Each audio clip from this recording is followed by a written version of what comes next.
Hello दोस्तों, नमस्कार। स्वागत है मेरे यूट्यूब चैनल पर। तो आज हम बात करने वाले हैं इस पार्ट के लिए इलेक्ट्रोड डिजाइन करेंगे। तो सबसे पहले की बात करूंगा मैं, जैसे कि मैं बताया था आपको कि इलेक्ट्रोड तीन चार तरीके से हम बना सकते हैं, जैसे कि स्केच क्रिएट करके, या फिर डायरेक्ट एक्सट्रूड से, या फिर सरफेस मॉडलिंग, या कहें कि इलेक्ट्रोड डिजाइन कमांड के थ्रू।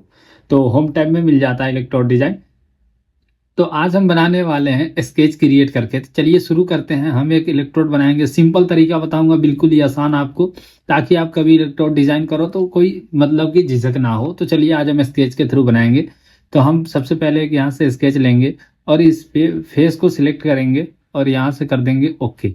ओके करते ही हमें इस फेस पे स्केच क्रिएट होगा। तो हमें स्केच क्रिएट करना है। तो मैं कैसे करूँगा, यहाँ से एक लाइन कमांड लूँगा और इसका एक मिड में लूंगा। ये वाला जो फेस है इसका मुझे मिड मिल जाएगा। मैं इस क्यों कर रहा हूँ बताऊंगा आपको। और यहाँ से मैं इसका मिड ले लूंगा, या ऊपर ऊपर ही ले लेंगे क्योंकि ये थोड़ा टेढ़ा है। और यहाँ से एक फ़ायदा ये हो जाएगा कि जब हम ईडीएम के लिए इलेक्ट्रोड प्रिपेयर करेंगे तो वहाँ पर हमें सेंटर आसानी से मिल जाएगा। तो अब हम यहाँ से एक सेंटर ले लिया। अब यहाँ से मैं रेक्टेंगल लूंगा। ये लाइन बस लिया हूँ, इससे मुझे इसका सेंटर मिल जाएगा जल्दी से। ये मिड पकड़ लेता है लाइन का। जैसे कि अभी देखो, आपको लाइन का मिड हमें मिल जाएगा यहाँ पे। अब मैं यहाँ से एक रेक्टेंगल क्रिएट करने वाला हूँ बाई सेंटर। तो यहाँ से मैं ऐसे करके एक रेक्टेंगल लेता हूँ, यहाँ तक ले लूँगा। और ये रेक्टेंगल क्रिएट हो चुका है हमारे सामने। अब इसका डायमेंशन हमें देना होगा। तो अभी डायमेंशन कोई फिक्स नहीं है, जैसे कि अब देख सकते हैं यहाँ पे 34 पॉइंट कुछ आ रहा है। तो हम यहाँ पे इसको सीधा 34 करेंगे। और ये वाला आप देखोगे तो यहाँ पे 22.4 करके आ रहा है। तो हम इसे 22 mm या 20 mm रख लेंगे। तो 20 mm भी हम रख सकते हैं, क्योंकि 20 mm भी, सॉरी, ये वैल्यू ज़्यादा इनपुट हो गया है। तो यहाँ 20 mm भी काफ़ी है हमारे लिए। तो हम यहाँ 20 ही लेके चलेंगे। अब इसे कर देते हैं क्लोज। क्लोज करते ही हमारा ये स्केच फिनिश हो गया है। तो हम इसे फिनिश कर देते हैं। और फिनिश करने के बाद अब मैं इसे एक्सट्रूड करूँगा। एक्सट्रूड हम दो तीन ध्यान में रख के करते हैं पॉइंट को। जैसे कि मैं यहाँ एक्सट्रूड पर जाता हूँ और यहाँ से थोड़ा हमें फिल्टर चेंज करना होगा। और यहाँ कनेक्टेड कर्व करके इसे मैं एक्सट्रूड करता हूँ। अब एक्सट्रूड में इस तरीके से कर रहा हूँ, देखो आप। सबसे पहले मेरा ये देखना है कि हमें कितना लेना है। तो इस फेस से मुझे 5 mm चाहिए, तो मैं यहाँ पे 5 mm वैल्यू डाल दिया हूँ। अब नीचे कितना चाहिए, नीचे हम कितना भी ले सकते हैं, क्योंकि वो कट करके निकालना पड़ता है और वो निकल जाता है।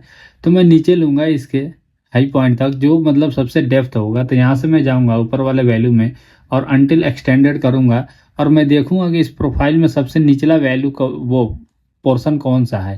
तो इससे नीचे सबसे हाईएस्ट नीचे ये जा रहा है। तो मैं इस पर क्लिक करता हूँ और यहाँ से ओके कर देता हूँ। तो हमारा जो इलेक्ट्रोड नीचे की तरफ जाएगा तो उसका हाईएस्ट जो डीप है, हाईएस्ट डीप, वहाँ तक जाएगा। अब मैं इसे कर देता हूँ ओके। ओके करते ही हमारे सामने एक रेक्टेंगल क्रिएट हो चुका है।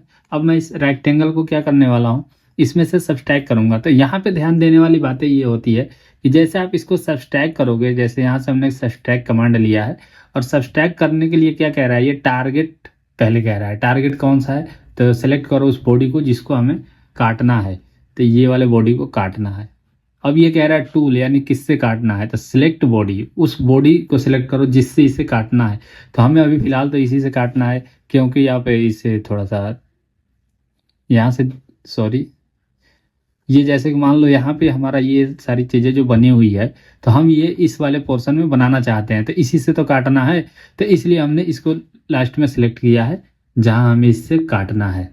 तो हमने इसे सिलेक्ट कर लिया है। अब मैं इसे कर दूंगा यहाँ से सिलेक्ट करके ये बॉडी को यहाँ से कर दूंगा ओके। ये कीप टूल पे रहने देना है, क्योंकि कह रहा है कि ये टूल है ये बॉडी, लेकिन इसे अगर आप कीप करके रखोगे चेक, तो ये रुकेगा नहीं, तो ये चला जाएगा। अभी जैसे मैं आपको दिखा देता हूँ, अनचेक कर दिया और यहाँ से शो करता हूँ तो ये गायब हो जाएगा। इसको कट करके गायब हो जाएगा।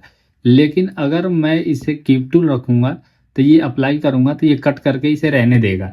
तो हमें इसे ये भी चाहिए, तो हम इसे कट करके रहने दिए। अब मैं थोड़ी देर के लिए क्या करूँगा, या तो इस वाले ऑब्जेक्ट को ऊपर की तरफ मूव करा लूँगा, या फिर इसे थोड़ी देर के लिए हाइड कर दूँगा। तो मैं फिलहाल इसे हाइड कर देता हूँ।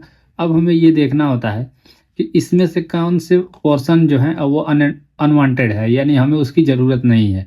तो फिलहाल हम देख सकते हैं यहाँ पे इसे रोटेट करके, तो ये वाला पोर्शन जो आया है ये हमारे किसी काम का नहीं है फिलहाल, ये वाला। तो हमें इसे हटाना होगा। तो इसके लिए मैं यहाँ से सिंपल तरीका से ऑफसेट रीजन लेने वाला हूँ और इस वाले फेस को पीछे की तरफ ड्रैग करके यहाँ से कर दूंगा ओके, और ये साफ हो जाएगा।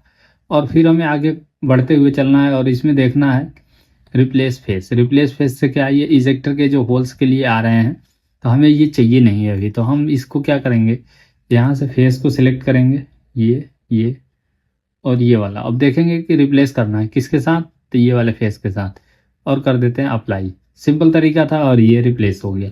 अब हमें अभी ये वाला भी पोर्शन नहीं चाहिए। ये पोर्शन जो है ये स्लाइडर के एरिया को फिटमेंट देता है, और इसमें मीडियम इलेक्ट्रोड लगाना चाहते हैं या नहीं चाहते हैं, ये हम देख के मशीन पे क्लियर करते हैं कि अगर वीएमसी कर पा रही है तो अच्छी बात है, नहीं तो जहाँ वीएमसी नहीं कर पाती है वहाँ पे हम इलेक्ट्रोड लगा देते हैं, फिनिशिंग के लिए कह सकते हैं आप। तो फिलहाल मैं इसे रिप्लेस करने वाला हूँ। तो ये वाले फेस को सिलेक्ट करके मैंने इसके साथ इसे कर दिया रिप्लेस और अप्लाई। अब इतना हमारा प्रोफाइल के लिए इलेक्ट्रोड तैयार हो गया है। लेकिन इसमें एक चीज़ ध्यान देना है और आपको भी समझ में आना चाहिए कि ये वाला जो हमारा ऊपर में जो एक कहें कि नाम लिखा होता है, जो ब्रांड नाम होता है या कुछ भी लिखा हो, तो वो टेक्स्ट का जो काम होता है हम वो उसको लास्ट में करते हैं। जब मान लीजिए हमारा मोल्ड पूरी तरह से तैयार हो जाएगा, पार्ट वर्ट निकल जाता है, उसका डायमेंशन फिटमेंट सब कुछ ठीक हो जाता है, तो हम फिर इंग्रेविंग का काम करते हैं, लिखने का, जो भी कुछ लिखना होता है। क्योंकि उससे पहले अगर हम किसी भी चीज़ को लिख देते हैं और कहीं काटना हो, पॉलिश करना हो, मशीनिंग करना हो, रिवर्क के लिए, तो ये सारी चीज़ें लेटर्स खराब हो जाते हैं। इसलिए हम इसको पहले हटा देते हैं और इसका काम लास्ट में रखते हैं। तो इस वाले को भी हम रिप्लेस करेंगे। तो किसके साथ करने वाला हूँ, इस वाले के साथ, और यहाँ से कर दूंगा अप्लाई। और फिर ये वाला जो टेक्स्ट है, ये टेक्स्ट को एक बार हमें सिलेक्ट करना होगा। तो ये टेक्स्ट को फटाफट मैं सिलेक्ट कर लेता हूँ, इसे थोड़ा ड्रैग करके इधर कर लिया ये वाला फेस को, और यहाँ से भी ये भी एक बार कर लेते हैं। और हमें रिप्लेस किसके साथ करना है, तो इसके साथ। अब यहाँ से कर देता हूँ अप्लाई। तो ये सारी चीज़ें हट गई। तो आप देख सकते हो टेक्स्ट का काम हमें लास्ट में कराना हो, इसलिए हमने टेक्स्ट का हटा दिया है इस इलेक्ट्रोड पर से। अब हमारा इलेक्ट्रोड बन के तैयार हो गया है। लेकिन एक चीज़ मैं आपको और नॉलेज के लिए बता देता हूँ कि जैसे कि हमारे डाई में कौन से पोर्शन पे बटिंग होना होता है, कौन से पोर्शन में प्रोफाइल या पार्ट क्रिएट होना है, ये चीज़ें देखना होता है। तो यहाँ पे हमारा कोई बटिंग नहीं है, तो यहाँ हम कुछ नहीं करेंगे। लेकिन ये वाला जो पोर्शन है, यहाँ पे जो आपको एक नक्का मिलेगा, वो नक्के की बटिंग होगी। तो हमें उसके लिए क्या करना होता है, ये मुझे पता है इसलिए मैं बता रहा हूँ आपको। तो इस वाले फेस को हम थोड़ा सा नीचे रखेंगे, ताकि जब इलेक्ट्रोड हम बैठाएंगे अपने कोर या कैविटी प्रोफाइल के अंदर, तो ये वाला फेस जब हमारा टकराएगा तो उसी टाइम ये वाले हाइट का भी फेस टकराएगा। तो कहीं इसके साथ ही इसका मटेरियल भी थोड़ा वियर हो जाए या फिर कट जाए, उसकी हाइट थोड़ी कम हो जाए। क्योंकि यहाँ कम होगा तो कोई दिक्कत नहीं है, क्योंकि यहाँ तो पार्ट है, यहाँ तो प्लास्टिक में थोड़ा बहुत वेरिएशन को हम एक तरह से कह सकते हैं मैनेज कर सकते हैं। लेकिन ये वाली चीज़ें डाई पे इम्पैक्ट डालती है, तो इसलिए हमें इसको थोड़ा माइनस करके चलना होता है। तो मैं इसको अभी इसी में ही थोड़ा सा माइनस कर दूंगा, ऑफसेट रीजन लेता हूँ और यहाँ से इसे नीचे 0.1 के लगभग आसपास या 0.2 हम इसे कम कर देते हैं, ताकि अगर हमारे पास मार्जिन रहेगा तो हम कभी भी इसको बढ़ा सकते हैं, सॉरी अपने हिसाब से मेंटेन कर सकते हैं। लेकिन वन टाइम में ही अगर ये कट जाता है तो फिर दिक्कत आती है। तो ये मैं अपनी एक्सपीरियंस बेस पे बता रहा हूँ आपको, आप इसको ध्यान में रखिएगा अगर आपको अच्छा लगा होगा तो। और फिलहाल हमारा इलेक्ट्रोड तो कंप्लीट हो चुका है, लेकिन इसमें और कुछ काम होते हैं जो हम करेंगे। तो चलिए सबसे पहले हम बॉडी को लेके आते हैं वापस। तो इस पर हम क्लिक करते हैं और यहाँ से करते हैं शो, और हमारे सामने बॉडी वापस आ गया है। अब मैं इसमें क्या करूँगा कि इलेक्ट्रोड में एक रेफरेंस देना होता है कि हमारा इलेक्ट्रोड लगेगा कैसे। अभी तो हम इस प्रोफाइल को देख के भी लगा लेंगे, लेकिन हमारा यहाँ देखो 3 कॉर्नर पे रेडियस है और एक पे हमारा शार्प है। तो हम अगर ऐसे करते हैं कि 3 पे रेडियस लगा देंगे तो मशीनिंग करने में भी थोड़ा सा प्रॉब्लम होता है। तो हम इसलिए 3 पे रेडियस ना लगा के शार्प ही रहने देंगे और एक पे चैम्फर लगा देंगे। तो ये आसान होगा ना, क्योंकि हमें मशीनिंग का भी ध्यान रखना है कि मशीनिंग में टाइम ना लॉस हो, ज़्यादा खर्चा ना बैठे। तो इसलिए सॉरी यहाँ से सिमेट्रिक कर दूंगा, और सिमेट्रिक करके थोड़ा सा चैम्फर को यहाँ से 2 या 3 का चैम्फर दे देंगे। 3 का ही दे देते हैं, क्योंकि यहाँ चैम्फर का कोई मतलब नहीं आएगा ज़्यादा। तो हमने एक चैम्फर लगा दिया कि ये वाला चैम्फर इससे मैच करके हम लगाएंगे कभी भी मशीन पे अगर ये लगेगा तो, क्योंकि हम इस कॉर्नर से इस चैम्फर को दिया है। अब आप चाहे तो इस पे एक होल्डर भी लगा, सॉरी होल्डर के लिए भी आप ऊपर बॉडी इसके क्रिएट कर सकते हो। नहीं तो ये इतना भी काफ़ी है इलेक्ट्रोड इस कंपोनेंट या और पार्ट के लिए, क्योंकि इलेक्ट्रोड में 2-3 फेस डायल करना होता है, जैसे कि मुझे जो पता है मैं बता रहा हूँ आपको। एक तो हमें ये वाला फेस डायल करना होता है लीनियर के लिए, अगर ये वाला पोजीशन हम रखते हैं, लेकिन मैं यही रखूँगा लीनियर के लिए। तो हमें एक ये वाला फेस डायल करना होता है। और दूसरा, एक बार इस वाले बॉडी को मैं हाइड करके कुछ आपको बताने वाला हूँ। तो ये वाले बॉडी को मैं हाइड कर देता हूँ। इलेक्ट्रोड में हम दो पोर्शन ज़्यादा डायल करते हैं, एक तो पहला लीनियर करने के लिए ये करूँगा, और एक ये भी चेक करते हैं। और नहीं तो फिर हमें ये देखना होता है जेड पोर्शन में, ये वाला फेस के लिए ऐसे हम चला लेते हैं डायल, और दूसरा ये। तो इसमें हमें ये वाला फेस से तो डायल हो ही जाएगा, और ये लीनियर के लिए ये कर लेंगे, इसलिए इसमें होल्डर की ज़्यादा मुझे ज़रूरत लग नहीं रही है। अगर होल्डर बनानी हो तो मैं आपको आसान तरीका बता देता हूँ होल्डर बनाने के लिए। आप उस तरीके से भी होल्डर क्रिएट कर सकते हो। तो चलिए करते हैं इसको। डायरेक्ट एक्सट्रूड ले लेंगे। डायरेक्ट एक्सट्रूड लेने के बाद आपको थोड़ा सा यहाँ पे ध्यान देना है कि होल्डर डायरेक्ट क्रिएट करने के लिए क्या करना होता है। सबसे पहले यहाँ से फिल्टर को चेंज करके आपको फेस लेना होता है, और यहाँ पे आपको एक लगाना होता है फिल्टर फेस एज करके। अब आप इस फेस को सिलेक्ट करते हो ना, तो आपको डायरेक्ट ही होल्डर मिल जाएगा। और यहाँ पे जो वैल्यू है इसे आप 0 कर दो, क्योंकि ये वाला वैल्यू अननेसेसरी है, इसकी हमें अभी ज़रूरत नहीं है। सॉरी, यहाँ से इसे कट कर देता हूँ। फालतू के जो कुछ काम हो इसे 0 कर देते हैं। अब हम यहाँ से इसे 5 mm ही ऊपर कर देंगे, लेकिन इसे ऑफसेट करना होगा थोड़ा थोड़ा दोनों साइड। तो अप्लाई कर देते हैं। अब हमारा इस तरीके से एक होल्डर के लिए भी छोटा ब्लॉक क्रिएट हो चुका है। अब मैं यहाँ से इसे यूनाइट करने वाला हूँ। तो ये वाले बॉडी के साथ किसको करना है, इसको करना है, और कर देते हैं ओके। अब आप देख सकते हो इसे हम अब टूल में जाएंगे, मूव करेंगे, ऑब्जेक्ट किधर करना है, ऊपर की तरफ। सॉरी, ये पूरा बॉडी मूव हो गया है। तो फिर से एक बार करेंगे। ये वाले बॉडी को सिलेक्ट करता हूँ, यहाँ से डायनेमिक क्या है, डिस्टेंस, वेक्टर चाहिए, किस डायरेक्शन में जाएगा, इस डायरेक्शन में जाएगा।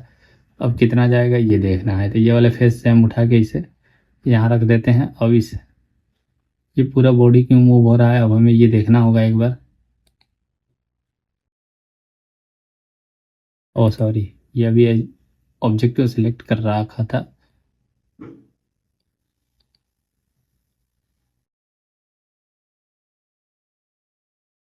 तो दोस्तों मान के चलो, अगर आपके सामने कभी इस टाइप की प्रॉब्लम आ रही हो, जैसे कि मान लो हम अभी इस ऑब्जेक्ट को मूव करा रहे हैं, आप यहाँ से भी डायनेमिक पे अगर रहता है तो हम इसे भी करके ड्रैग मूव करा सकते हैं। पर यहाँ से अप्लाई कर रहा हूँ तो ये मूव नहीं हो पा रहा है किसी कारण से। तो आप देख सकते हैं यहाँ, अगर मैं पेरेंट्स को भी ऑन कर देता हूँ और फिर से एक बार इस तरीके से भी करके देखते हैं एट डिस्टेंस। ऑब्जेक्ट को सिलेक्ट कीजिए, फिर वेक्टर मांग रहा है तो वेक्टर हमने ये वाला दे दिया। अब यहाँ से मैं इसे ड्रैग करूँगा ऊपर की तरफ। तो जैसे ये ऑब्जेक्ट के साथ साथ नीचे वाला भी हमारा जा रहा है, बेस ब्लॉक भी। अब मैं इसे ओके करता हूँ तो ये मूव हुआ है, पर ये बेस ब्लॉक भी मूव हो गया। तो अगर इस टाइप का प्रॉब्लम आपके सामने कभी आए तो आप घबराना मत। बस एक चीज़ ध्यान रखना कि हमारा तब ये मूव, या कोई ऑब्जेक्ट पर्टिकुलर एक ऑब्जेक्ट मूव नहीं हो पाता है या कुछ वर्किंग नहीं कर पाता है कमांड, क्यों?